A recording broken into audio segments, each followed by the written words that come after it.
सोलापूर शहरातील गुन्हेगारी विश्वात एकच खळबळ उडवणाऱ्या सालार टोळीवर अखेर पोलिसांनी मोक्का अंतर्गत कारवाई करत मोठा दिलासा दिला आहे। मौलाना आझाद चौकात झालेल्या हाणामारी आणि दहशतीच्या घटनेनंतर तपासादरम्यान या टोळीविरुद्ध संघटित गुन्हेगारीचा ठोस पुरावा समोर आल्याने ही कारवाई करण्यात आली आहे। 2 जुलै 2025 रोजी दुपारी 2:30च्या सुमारास मौलाना आझाद चौक नई जिंदगी सोलापूर येथे सोहेल रमजान सय्यद या तरुणाने आरोपींकडे उसने दिलेले पैसे परत मागितले असता त्यावरून सालार टोळीच्या सदस्यांनी त्याच्यावर लाथाबुक्क्यांनी हल्ला केला। आरोपी फैसल सालार याने चाकू दाखवून धमकी दिली।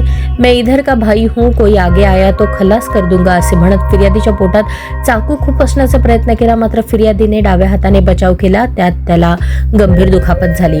या घटनेनंतर परिसरात दहशतीचे वातावरण निर्माण झाले। दुकानदारांनी दुकाने बंद केली, नागरिकांनी घरांचे दरवाजे लावून घेतले।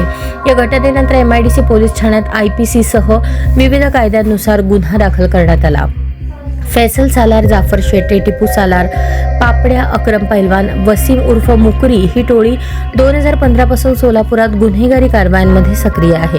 खंडणी, खुनाचा प्रयत्न, मारहाण, धमकी आणि इतर गंभीर गुन्ह्यात त्यांचा सहभाग असल्याचे पोलिसांच्या तपासातून निष्पन्न झाले आहे। या संघटित गुन्हेगारीच्या पार्श्वभूमीवर पोलीस आयुक्त M. राजकुमार यांनी 21 जुलै रोजी महाराष्ट्र संघटित गुन्हेगारी नियंत्रण अधिनियम 1999 अंतर्गत कलम 3.1.2, 3.2 आणि 3.4 लागू करण्याची परवानगी दिली। त्यामुळे आता या टोळीविरुद्ध अधिक कठोर कारवाईचा मार्ग मोकळा झाला आहे। या प्रकरणाचा तपास सहाय्यक पोलीस आयुक्त गुन्हे राजन माने करत असून टोळीच्या इतर सदस्यांचा शोधही सुरू आहे।